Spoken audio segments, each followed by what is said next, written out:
everyone, Madilynn here, the chapter goddess. I am a mom, author, blogger, freelancer, podcaster, producer, and overall creative. With this show, I really want to focus on creatives and bring their authentic self to life. How are they motivated to pursue their passions? What have been the struggles along the way?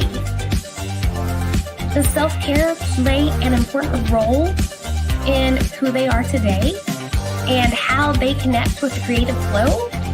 Bringing one's authentic self to the forefront is important in this world that we live in currently. Sharing your self-care, your tips, and how you stay on track for things without losing it completely is also important. Self-care is not talked about enough, and authenticity and self-care are what I like to highlight with my creatives, as well as getting to know them. So get ready for a fun and entertaining show. Hit the like button, subscribe if you haven't already, and let's get ready to meet this episode's guest. Hey guys, and happy Wednesday. I have a fantastic guest for you guys to meet today on the show. And before I bring her in, hit the like button, subscribe if you haven't, share this so you can share some love for us. But without further ado, let me go ahead and bring in this week's guest. She is an award-winning author and has some exciting books out there. But let me bring her in. Hello. Hi, Maddie. Thank you for having me on your show. Hey, thank you for joining us. So go ahead and introduce yourself and tell our listeners and viewers a little bit about who you are and what you're writing. Okay, so my name is Val. I am the author of the Aoife Walsh thriller series. There are 5 books in the series. They're all set in Ireland because I'm Irish, and that's what I know. And originally, I didn't start off I'm kind of late to writing. I used to work in an office and I was made redundant from there, and I ended up with a lot of time on my hands. So I thought I'd try writing, and I wrote my first book, and then it just kind of went on to my second, third, fourth, and fifth. So now I'm in the middle of trying to write my 6th. Yes, I love it. So I have to ask, were you an avid reader before you started writing? Oh, yeah. I actually can't remember. Like, my mother taught us all to read when we were 3. I have no memory of life before books. I read since I can remember. Yeah.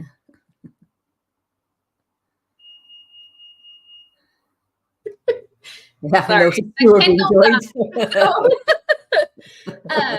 So what we're gonna pick your reader's brain because like you, I too have always been an avid reader. What were some of your favorite genres that you would read? When I was a child? Yeah, well, just before you started writing. Oh, right. Well, I mean, because I started reading when I was 3, I've read almost everything except horror. I never took to horror, but I read, like when I was in my teens, I read romance and only romance. And then I went on to reading different things. I read autobiographies. I read a little bit of science fiction. I read the classics at one stage when I couldn't think of anything better to read. I read chick lit. I mean, if you can think of it, if it isn't horror, I'd say I've read it at some stage. But eventually I got to the stage where I was just bored with all those books. Like, they all seemed to be more or less the same. And then I started reading thrillers, and I've really stuck to thrillers mostly since then. I wander off onto other genres occasionally, but thrillers are my go-to genre. Oh, yes. And that brings us to another question, because you've got a bunch of great thrillers out here. Was there something that inspired you to jump into writing in that category? Thrillers? Well, actually, when I first started trying to write, I started trying to write a kid's book because I thought it would be easier. And then halfway through, it wasn't actually, but then halfway through, I thought to myself, no, why am I doing this? I read thrillers. I want to write a thriller. So I started writing a thriller. So my first book, one of those books that you showed me, actually, that's not a full book. It's just a short story. The one called A Man to Die For is only a short story. Yeah. But the others are the 5 books in the Aoife Walsh thriller series. So the very first book I wrote, because I'd always worked in an office, I started writing about a young woman who worked in an office. So my character is called Aoife, and Aoife is a very common Irish name. So Aoife is working in an office. It's her second day. She's working as a temp, and her second day in the office, she arrives first in the office to find her boss hanging from the ceiling. So then she goes off and she has her child, because she's heavily pregnant at the time. She goes off and has her child. And when she comes back, the police have already decided that it was murder. And Aoife always wanted to be a freelance journalist, but that's very hard to do in Ireland, and she'd given up on it. But now that she has a baby, she wants a job where she can have more control of her own schedule. So she decides this is her chance, because she found the body. She's working with people who've known the murder victim for years. So she's going to write this and she's going to become famous and all the rest. But of course, as soon as she starts digging into it, people discover what she's doing and their attempts at her life and so on.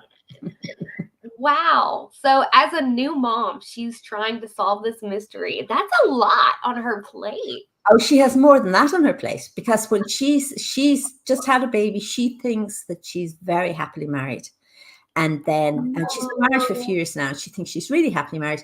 And then she discovers that when people are trying to kill her, her husband doesn't seem to care. So she begins to wonder, like, what's going on there? Oh, I'm not going to ask for any spoilers, but that's like a whole like storyline on its own, man. Well, you see, that's what makes it a series, because all of my books, there is a murder that's solved at the end of the book, and then all the characters from that book disappear, and the only characters that are carried over into each book are Aoife and her family. So it starts off with her relationship with her husband, and the relationship with her family members carries on throughout all the books. Wow, that is intense. And the most recent one you've dropped is Dying to Tell, right? Dying to Tell, that's right. Oh, tell me a little more about that. Where is she at? It is. Okay, so Dying to Tell is kind of a bit of a giveaway, because it's the 5th book in the series.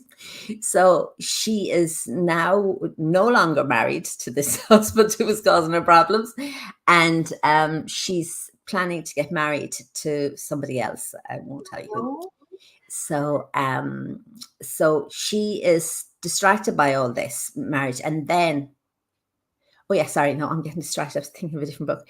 So what's happening is she's been trying for 4 books to get into journalism, and she's finally gets a story. She's actually asked to write a series of stories about missing people for one of the big papers in Ireland. Okay, so she's all excited about this, and then she also has a wedding that she's trying to not so much plan, but the other people are planning for her. So she chooses as her subject a guy called Matt.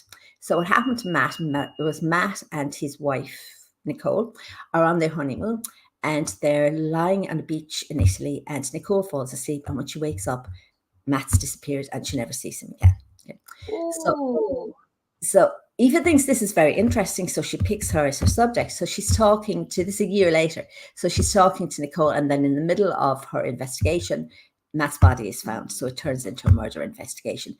And then Nicole then discovers that somehow her family life and Nicole's life have all got mixed up, and somebody is trying to kill him. Wow. So she is... From book 1 to book 5, it's just like one thing after another then for her. Well, I write a book a year, so there's 5 years between book 1 and book 5. Mm-hmm. Wow. How does she handle like some of the emotional stuff that goes on with these stories? Do you mean with her relationships? Yeah, in relationships, just like how does she keep moving forward after? Like originally she finds her boss and then goes on and like has the husband issues. Like how does she balance moving forward in the stories? Well, she changes a lot from book 1 to book 5. So Aoife's backstory is that she was 18 when both her parents were killed in a car accident. Okay. And she got married shortly after that. And she kind of fell into a relationship with Matt because she was so young that not with Matt, I should have said, with her husband, whose name I've temporarily forgotten. But anyway, Jason, that's his name. So she kind of falls into a relationship with Jason because at 18, most of her friends have no idea what she's going through, and they don't understand why she's not back to being herself like a month after her parents are dead. But Jason's backstory was that his father had walked out in the family when he was young, so he had some idea of what it was like to grieve for, a missing parent or whatever. So she finds herself drawn to him because he understands her. But around the time this book starts, she's kind of getting over what happened to her because it's been like 6 years now. So she's kind of getting over the trauma of what happened, and she begins to realize that as time goes on through the first book, she begins to realize that maybe she got herself into something she would have been better off staying out of, and that maybe she didn't marry him for the best reasons, and maybe he's not the best person. She's not the right person for her to be with. And he's very controlling because he's worried about the fact that he lost his father, so he sees everybody as deserting him. I probably shouldn't have said that now because that's giving away part of the first book. But it kind of gives you a look into her character and his character. So I like that because they're not perfect. They've got that trauma in their own history. And Joe's hanging out in the chat with that full background. So I tried to go for like that. It came up under Irish Sunset. And since Val is from Ireland, we're going with that theme. And it fits with the books. Wow. Exactly, yeah. Mm-hmm. So she's on a journey through all of these books and everything. And with writing them, you have to be really close to the character. Are there things about her that kind of like grate your nerves, if that makes sense? Like get on your nerves? Well, I suppose when she starts off, she's a bit of a pushover. Mm-hmm. But, she does develop a lot as a character. And she's easily manipulated when the book starts, but she learns, especially because she's a baby now, so she can't afford to be just doing things because it suits her. She has to have a proper life for her child.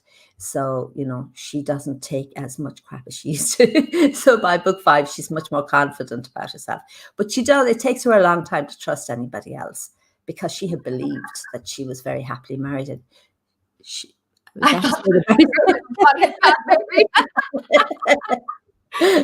no, that's not where the bodies are. It could be maybe in a future story, but maybe next one. Yeah. What you were saying, sorry. I've forgotten what I was saying now. You're talking about how she has a baby now, so she can't really like throw herself out there. Oh yeah, so and she has to be careful about her relationships as well. She can't get her daughter mixed up in a relationship that's not going to work out. So that makes her very cautious about getting involved with somebody else. Oh, man. So with the books coming out, you're doing once a year. Does her story progress a year in between books as well? What is her storyline? Okay, it is. Yeah. So she has a baby in book 1 and a 5-year-old in book 5. Oh, that is so crazy. So you get to see not only her grow as a character, but the child too. That is fascinating. So let's talk about being set in Ireland. I know you've got some unique names in here and everything. How did you go about tying all of that in? I know you're from Ireland. Was it difficult to tie in the culture and whatnot, or did you have to do some research on that? Well, no, I just write. I mean, my next book now is completely different from my real life, but my next series, I should say. But the Aoife Walsh series is set in Ireland. It's set in places that I go to all the time. So they're places that I know well. And I use Irish names. I only use Irish names for the main character, Aoife. Her name is Irish, obviously. But the rest of the characters all have English names, apart from minor characters, because I think it can be a bit annoying if you try to read a book and you come across words that you don't understand how to pronounce them. So there's your door again. So most of the characters have English names.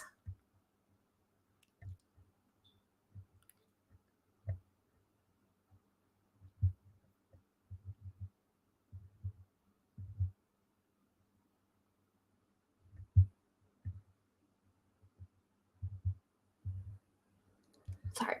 No, that's no problem. Right. So I was saying most of the Irish characters have English names, but at the beginning of every book, I say how you pronounce the Irish names, and I have I have a video where I record the names so that you can listen to how the names are pronounced. I like that. That is unique. Do you put like a QR code or a link for that in the book when it's paperback? No, it actually it's on my paperback. It's just on my ebooks. But what I do is it's on my Instagram page. So I have a link to the Instagram page on the front of each ebook. So if you don't want to look at it there, you can look at it on my Instagram page. Yeah, but that's really cool that you've done that. Oh, well, I think it's kind of annoying.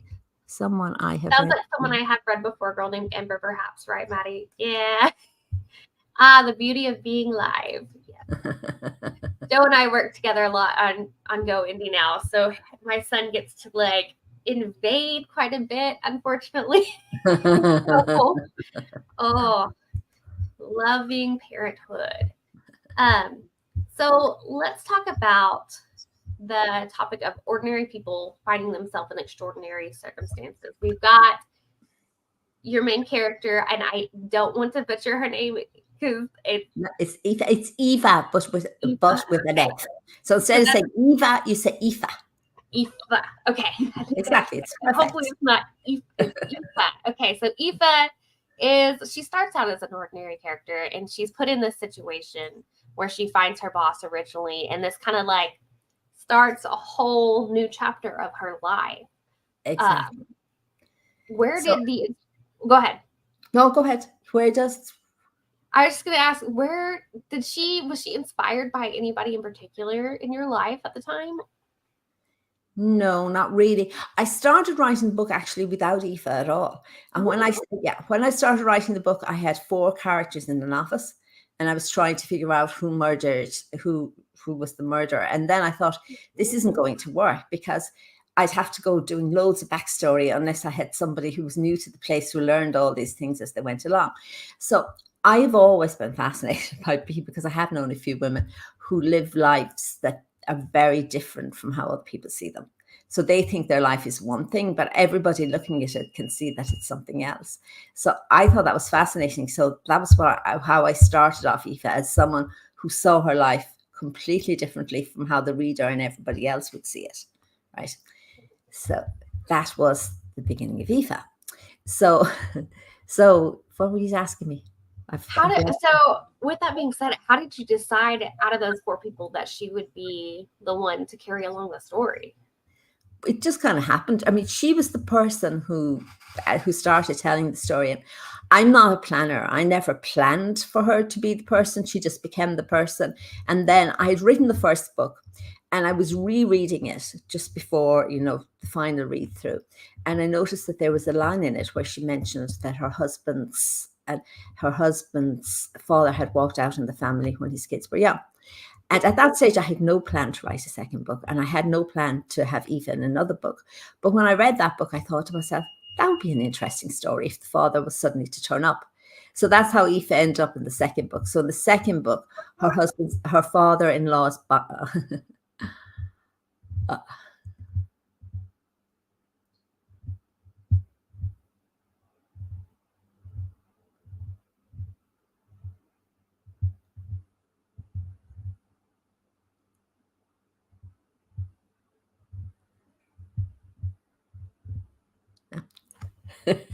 He's on one today. This is like, he never interrupts this much. So yeah, sure, that's the way life is. So in the second book, what was I going to say? Oh yeah, Aoife's father-in-law's body is discovered 15 years after he died. Now, because Aoife lost her parents when she was 18, she became very close to her mother-in-law, and she saw her mother-in-law as a substitute mother.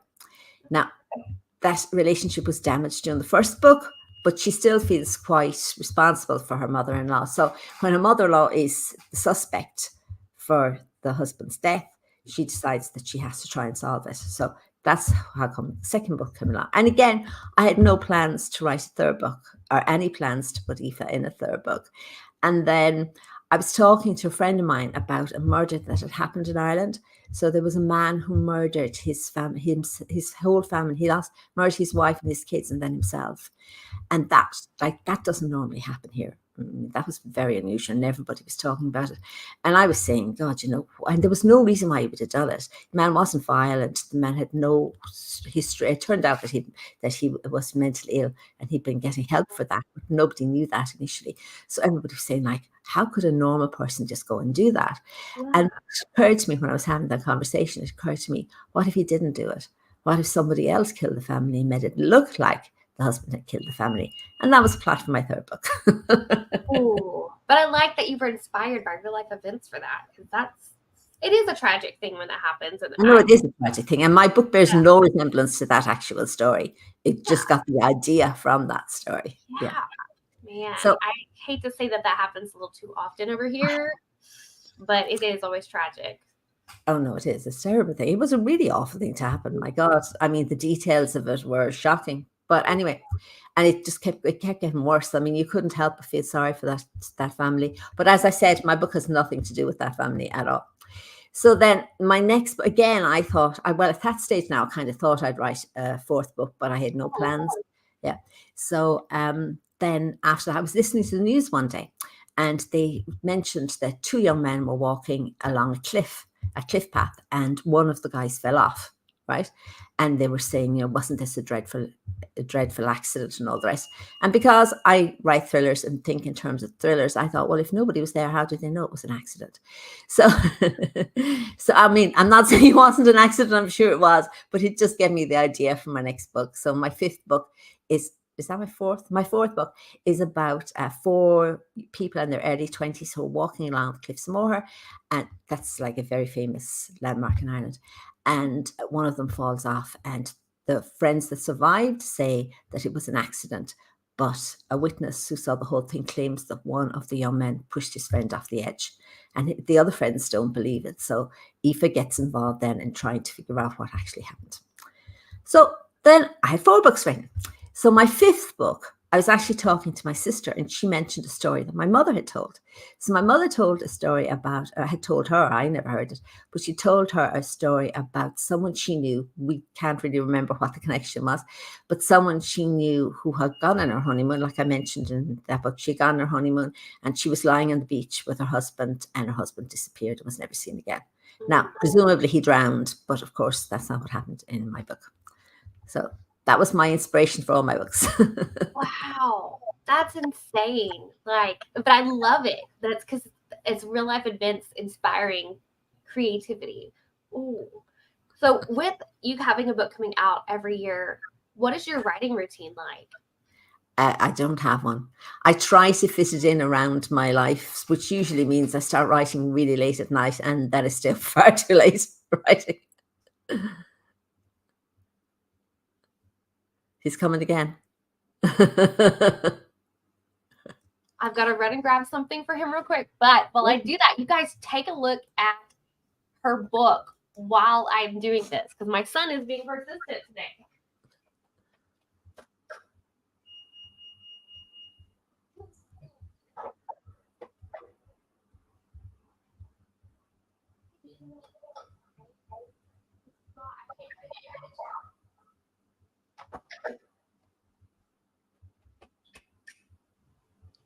Okay. There we go. Gave everybody a chance to read that synopsis, because it does sound like a very exciting series.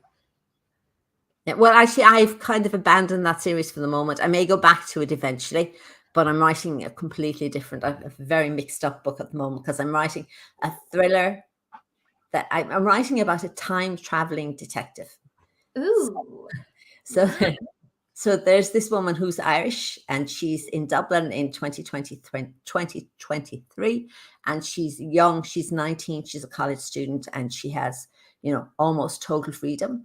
And then she finds herself back in 1911, and she's married, and she has to a much older man, and she has 3 stepchildren. And of course, all the usual things are going on, and she has to find out what, and is she going to survive it, and all the rest. Yeah. Oh, I love time travel novels. They're so fun. So with going into a different kind of like type of story, is it giving your brain a little bit of a break from all the thrillers?